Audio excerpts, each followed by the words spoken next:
저는 사도 요한이죠. 사도 요한. 그의 별명이 뭔지 아시죠? 그죠? 사도 요한의 별명 사랑의 사도예요. 사랑의 사도. 그런데 사랑의 사도라는 별명이 이제 나중에 그가 이제 나이가 들고 이런 뭐 요한일서, 이서 이런 말씀을 접하면서 그렇게 쓰게 이제 주어지게 되었지만 그 전에는 또 다른 별명이 있었던 것도 잘 아실 거예요, 그죠? 마가복음 3장에 보시면은 예수님께서 요한과 야고보 두 형제죠를 어떻게 부르시죠? 무엇의 아들? 우레의 아들, 그죠? 우레의 아들. 그냥 보에너게스라고 불렀어요. 그러니까 얼마나 그 불같은 그 성격이었을까 하는 거 우리가 짐작이 가는 거예요, 그죠? 그거를 마치 대별해 주듯이 누가복음 9장에 보면은 예수님이 이제 예루살렘으로 향하기를 시작을 하십니다. 예수님이 예루살렘에 들어가시는 목적은 십자가에 죽으시러 들어가시는 거죠. 이제 그렇게 이제 그들의 제자들은 그 당시는 몰랐어요. 예수님은 그것 때문에 이제 예루살렘으로 들어가시는 것을 시작했는데 사마리아로 지나가시는 거였어요. 근데 유대인들과 사마리아인들은 정말 싫어했거든요.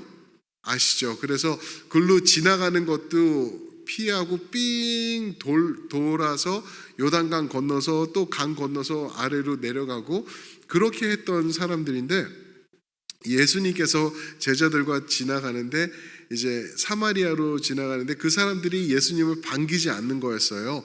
그 이유는 예루살렘으로 간다는 걸 알기 때문에. 그래서 이제 좀 이렇게 차갑게 대했든지 뭐 싫어했든지 아니면 아주 미워했든지 그랬나 보죠. 그랬을 때 요한이 어떤 말을 하는지 아시죠? 예수님, 우리가 기도해가지고 불을 내려가지고 이 인간들을 다 몰살시켜 버릴까요? 그런 말을 해요. 아직도 그 천둥의 아들, 그 번개, 우리의 아들의 성향이 남아 있던 것 같아요, 그죠? 우리가 기도해가지고 불을 내려가지고 이 인간들 다 없애버립시다, 주여. 그랬어요. 근데 그 말을 들을 때 저 덜 떨어진 예수님의 제자 지금 3년 동안 같이 있었는데 아직도 저러고 있나 이렇게만 볼 것이 아닌 게 그의 믿음이 얼마나 확신했던 거예요. 잘못된 방향으로 나아가고 있지만 예수님을 믿었고 예수님이 누군지 확신이 있었고 그리고 예수님에 대한 말씀에 대한 확신도 가지고 있었을 땐 분명히 우리가 하면은 이런 일이 당연히 일어날 겁니다. 예수님, 우리가 할까요? 그러고 있는 거예요. 그가 그 불을 떨어뜨리는 하늘에서 불이 임하는 그 모습을 어디서 봤을까요? 그 유명한 엘리야의 이야기가 있죠, 그죠? 그 열왕기상 18장에 보면은 이제 바알 숭배자들과 이제 1대 400으로 이렇게 대결을 벌이는데 불을 내려서 그냥 다 없이 하고 하나님의 그 주권, 하나님의 능력을 나타내는 그 말씀을 오늘도 우리가 경험할 수 있습니다. 예수님이 여기 계시기 때문에 우리가 하면 되는 거 내가 믿습니다라는 어떻게 보면은 약간 빗나갔지만 신앙의 고백이 거기 들어있는 거예요. 불을 내릴까요? 하는 게. 그죠? 그도 그렇게 그 엘리야가 했던 것 하나님의 아들이 이 자리에 계신데 얼마든지 우리도 할 수 있고 또 공교롭게도 어떻게 보면 하나님의 뜻인 것처럼 그때도 그 사마리아였는데 오늘도 사마리아 땅에서 지금 우리가 이러고 있습니다.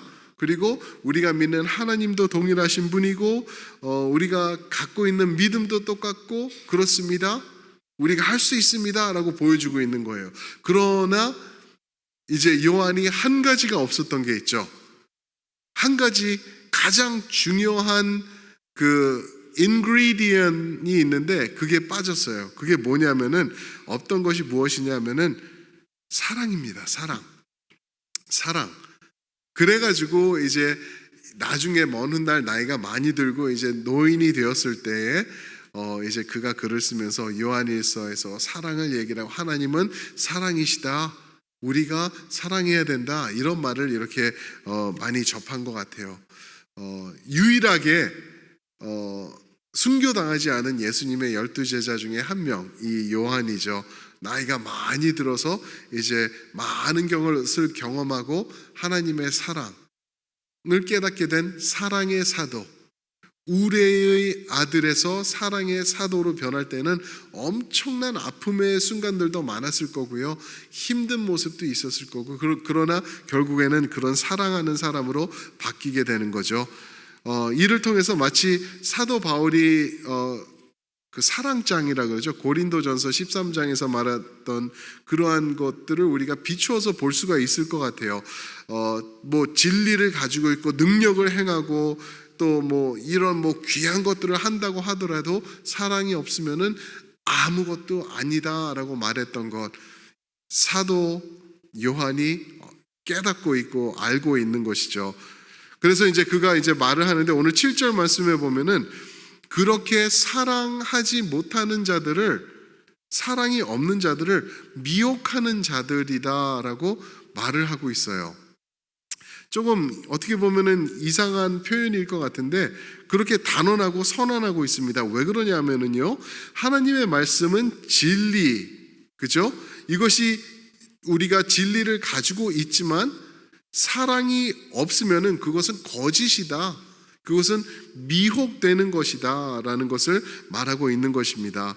예수님, 즉 사랑의 결정체로 우리에게 오신 그분의 핵심, 바로 사랑인데, 그 사랑을 빼놓고 우리가 계명을 지키고 진리를 붙잡고 우리가 하나님 앞에 순종하고 산다고 하는 이 모든 것들이 미혹하는 것이다, 미혹되는 것밖에 될 수가 없다라고 말씀하고 있습니다. 그러면서 더 나가서 이제 중요한 말을 하죠. 그게 바로 적그리스도다.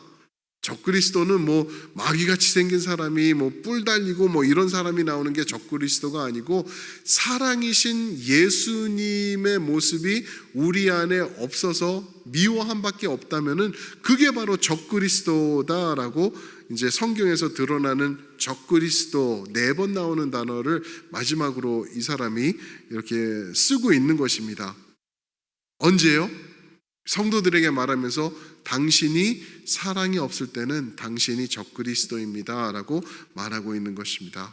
자, 그러면은 우리가 하나님의 사랑으로 채워져야 될 텐데, 도대체 어떻게 하나님의 사랑으로 내 삶에 채워나갈 수 있을까?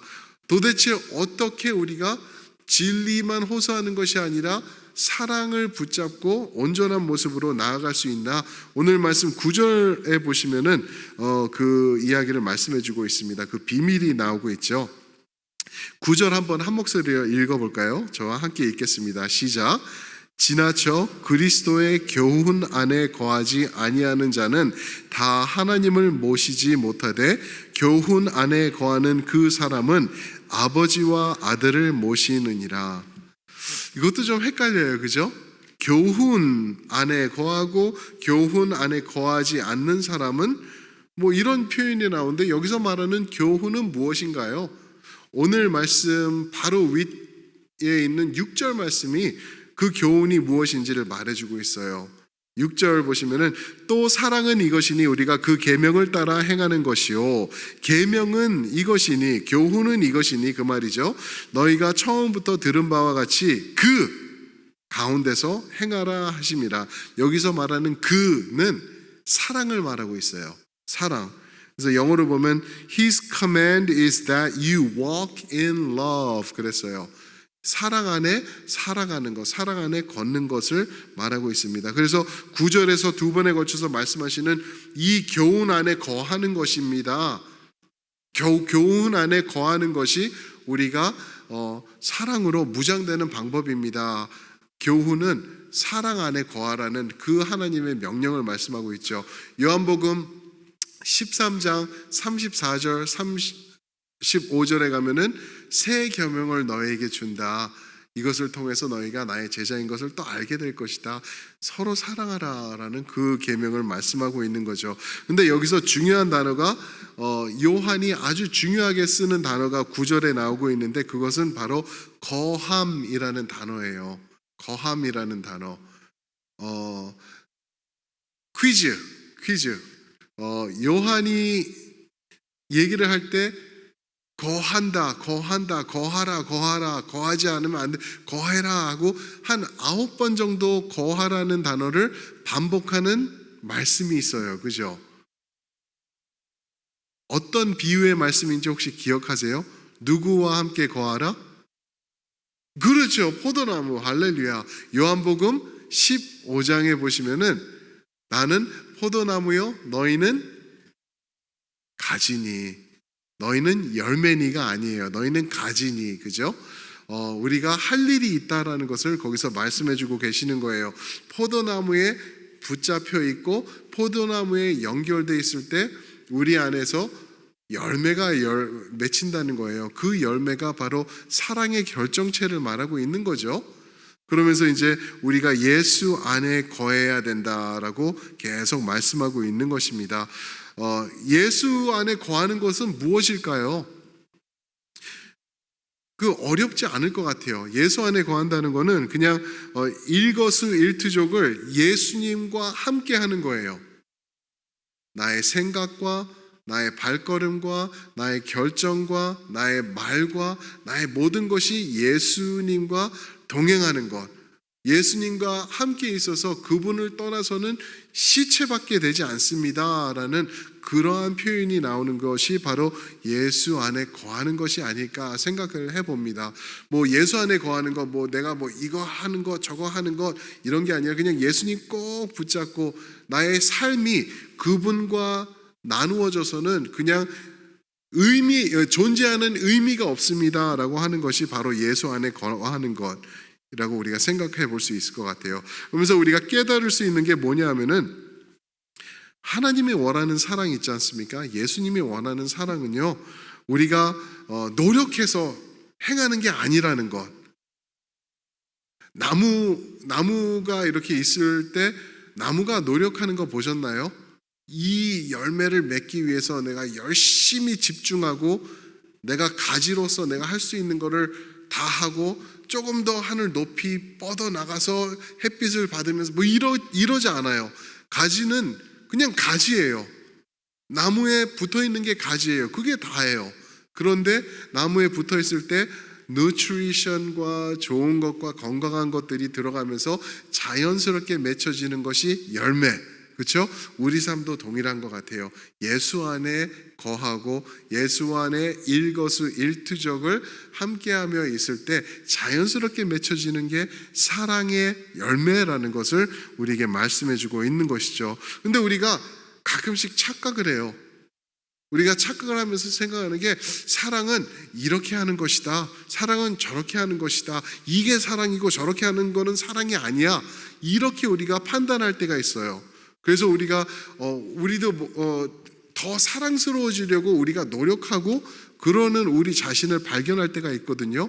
근데 꼭 그러는 것은 글쎄 사랑의 노력, 사랑의 모습 이런 것을 위해서 노력하는 것은 좋은 것 같지만 그게 온전한 사랑일까라는 것에는 우리가 퀘스천 마크를 달아봐야 되는 거죠. 왜냐하면 나의 노력으로 되는 게 아니기 때문에. 나의 노력은요, 예수님으로 가득 채워지려고 노력하는 거예요. 내가 사랑해야지, 손가락도 맨날 이러고 다녀야지, 주머니에다 손 넣고 있어도 손에다 이러고 있어야지, 이러면서 이게 사랑이 만들어지는 거라면은 우리 노력으로 할 수 있는 건데, 한 번도 예수님은 우리 노력에 대해서 강조하신 적이 없어요. 그죠? 예수님을 붙잡고 예수님과 동행하고 예수님 안에 들어가 있을 때 사랑의 열매는 알아서 열리게 되는 것. 그래서 예수님도 사랑하시기 때문에 가끔은 말도 안 되는 것을 하셨어요. 사랑 때문에 욕도 하셨어요. 독사의 자식들아. 그죠? 이거 엄청난 욕이거든요. 독사의 자식들아. 누구에게? 바리새인들에게. 가장 사랑에 있어서는 으뜸 간다는 사람, 밖으로는 표현하기에 잘 나타내고 누구 봐도 저 사람들은 존경스럽고 사랑으로 가득 찬 사람들이라고 하는 사람들에게 너희들은 독사의 자식들이라, brood of vipers라고 그냥 대놓고 얘기를 하셨어요. 그리고 예수님은 사랑 때문에 화도 내셨고요, 뒤집어 엎으시기도 하셨죠. 왜요? 하나님의 사랑이 만들어져야 될 그곳에 거짓된 뭐라 그러죠? 그 거치장으로 만든 그러한 사랑으로만 나타나고 있을 때 예수님은 가만히 계시지 않으셨던 것을 우리가 볼 수가 있죠. 사랑하는 성도 여러분, 우리가 그런 주님을 닮은 사랑을 해나가야 될 것 같아요. 예수님으로 채워지시길 주님의 이름으로 축원드립니다. 내가 분명히 사랑해야 될 사람이 있어요. 그죠? 우리 모두가 그래요. 나는 못하기 때문에. 근데 어떻게 보면요, 그 사람들을 예수님께서 나의 삶에 심어 놓으신 거 아닌가? 그래야지만 내가 또 예수님의 필요성을 더 알게 되고 예수님을 더 의지하게 되기 때문에 그런 것이 아닌가 우리가 생각해 볼 수도 있습니다. 우리 세상이 말하는 그러한 사랑, 따뜻한 사랑, 우리가 할 수 있는 사랑, 이거는 오래 못 가는 사랑이에요. 아무리 귀하다 그래도. 그러나 진정한 사랑은 예수님 안에 우리가 붙어 있을 때 자연스럽게 맺혀지는 그 사랑의 열매의 사랑인 걸 우리가 알 수 있죠. 어떤 사랑이라고요? 우레의 아들을 사랑의 사도로 둔갑시키는 사랑이에요. 사랑하는 성도 여러분, 우리 그 사랑 추구하기를 원합니다. 아멘. 그 사랑 우리가 소망하자고요. 그 사랑 우리가 몸에다가 담아내고요, 열매로 드러내면서 우리 예수님 증거하자고요. 다시 말씀드립니다. 우리가 해야 될 것은 예수님으로 꽉꽉 채워지는 거예요. 예수님으로 채워지는 것. 그분이 더 들어오고 더 채워지고 할 때 그 사랑의 열매는 자연스럽게 나타나는 것. 그죠? 근데 우리는 많은 경우에 예수님과는 무관하고 예수님에 대해서 집중하기보다는 열매에다가 집중을 많이 하려고 그러는 잘못된 실수를 우리가 범하기도 하죠. 그래서 우리가 이렇게 기도하면서 나가면 좋을 것 같아요. 우리 기도로 들어가실 텐데요. 우리 예수 안에 거하자. 나는 포도나무요 너희는 가지니 내 안에 거하는 자는 열매를 맺을 것이다 라고 말씀하셨던 것, 우리가 그거를 보면서 우리가 준비하면서 나가면 좋겠는데, 예수님, 우리가 예수 안에 거하면서 그 안에서 비로소 진정한 사랑을 우리가 깨달아갈 수 있도록